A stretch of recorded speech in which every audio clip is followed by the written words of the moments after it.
You're listening to international investment advisor Doug Goldstein on the Goldstein On Gelt Show, the financial show where we'll talk about how you can make the most of your money.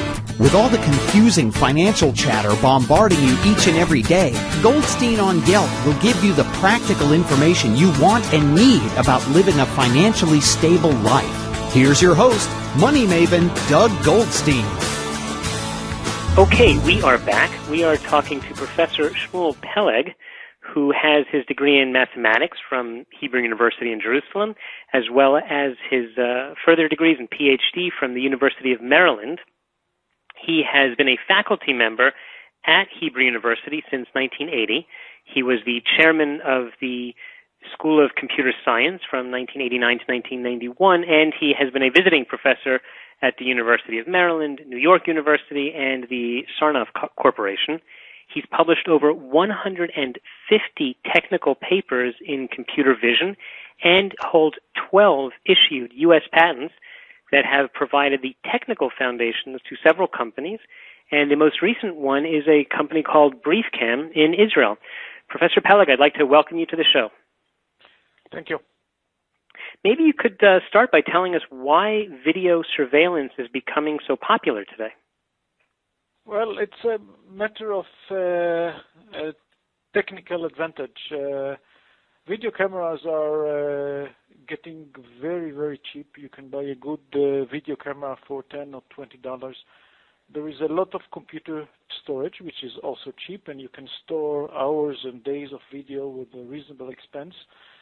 The networking is getting faster, so you can send video back and forth over the internet, so you can share videos. All this create the ability that everyone can take a camera, install it, record it, and people are doing this for homes, school, offices. Some bus companies install cameras in their bus stations so that they know how many people are waiting and whether to send more buses, etc. So it's becoming very affordable. Okay, so it's a good tool. Is it legal to put cameras wherever you want? I guess except bathrooms? It's interesting. Right now, you can find cameras everywhere, but not in bathrooms. So if you go to airports, you'll find thousands, let's say something between 1,000 to 3,000 cameras at every airport, major airport, but not in bathrooms. Okay. So still, they keep some privacy. I hope so. And are people allowed to install them in their own homes or just outside their houses to spy on anyone who might wander by? There's a lot of privacy issues there, but right now people do install them everywhere. And if you look for cameras on the web, you'll see many thousands of cameras installed and transmitting their video to the entire universe. So, and can you just log in and watch those cameras? Yeah, you can just click the link. There's cameras on Times Square. You can see all the people walking in Times Square. Wow. And other tourist attraction areas, and there may be some privacy issues, but they don't seem to dampen or to reduce the use of cameras. I know that in certain cities, like in London, it's very common to have cameras.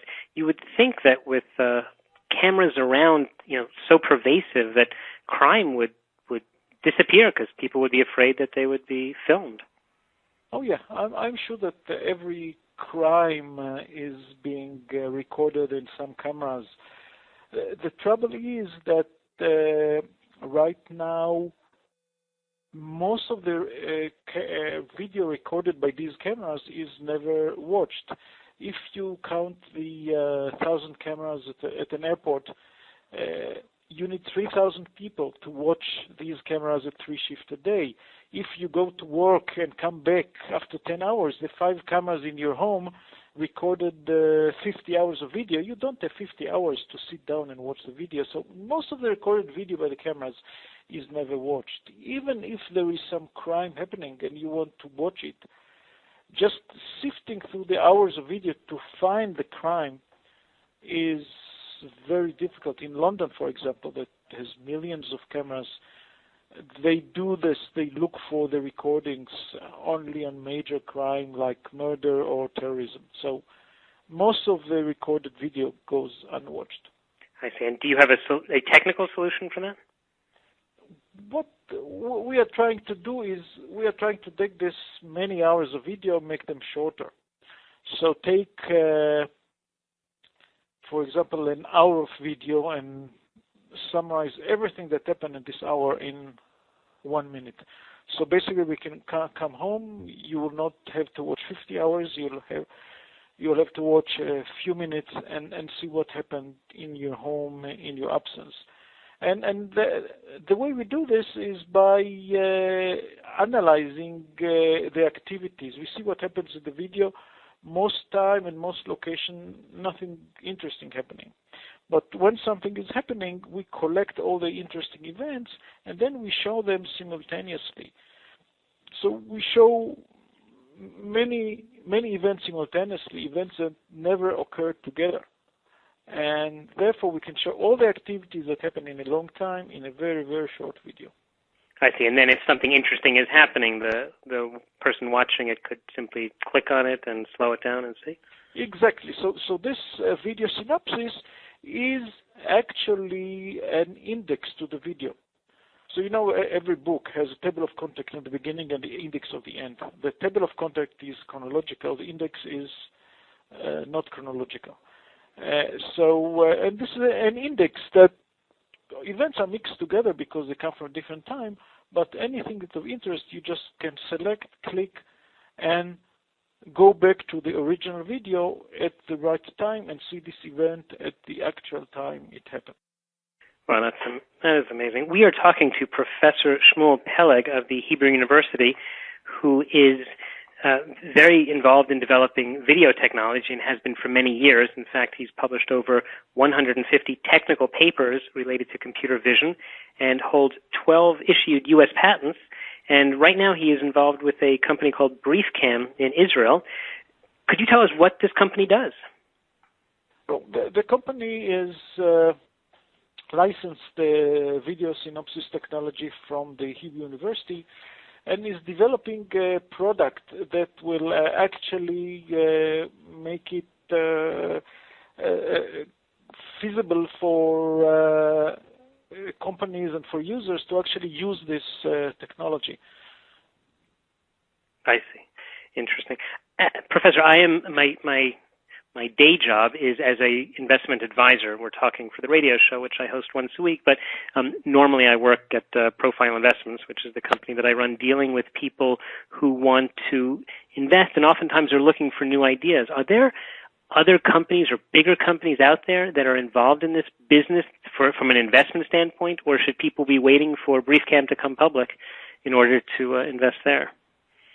As you mentioned, BriefCam is not public yet, but it's still in a startup stage that some investments are welcome. But in the kind of summarization, the other approach for video summarization is the approach to understand what happened in the video.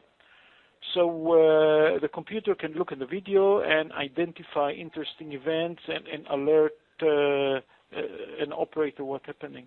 The trouble with this approach is that it assumes that the computer is smart and the computer can understand what's interesting, what is threatening.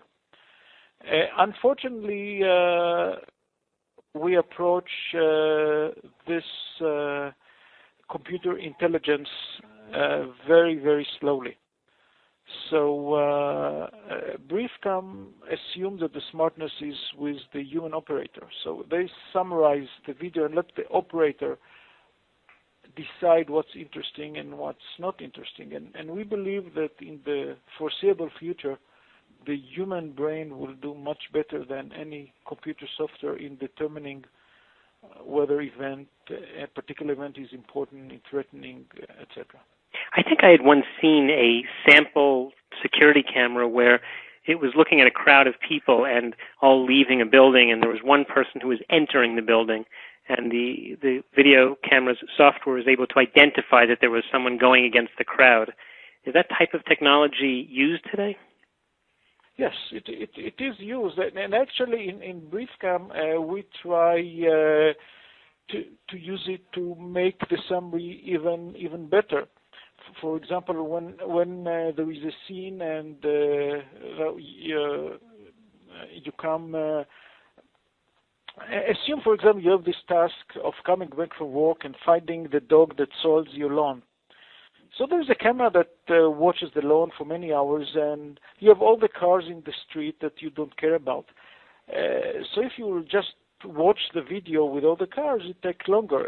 If you don't care about the cars, you will be able to say, show me a summary of what happened in my lawn or in the camera that watched out of my window, but I don't care about the cars, so don't show me the cars.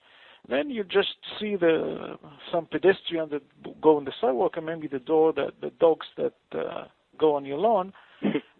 So yes, there is a possibility to filter in or filter out particular objects of interest. It's easy to define cars because they are larger and they move faster, or people that are smaller and move slower. So by a couple of direction, size, shape, we can filter out and show a summary that it's even shorter than the summary of all the activities that happen in the scene.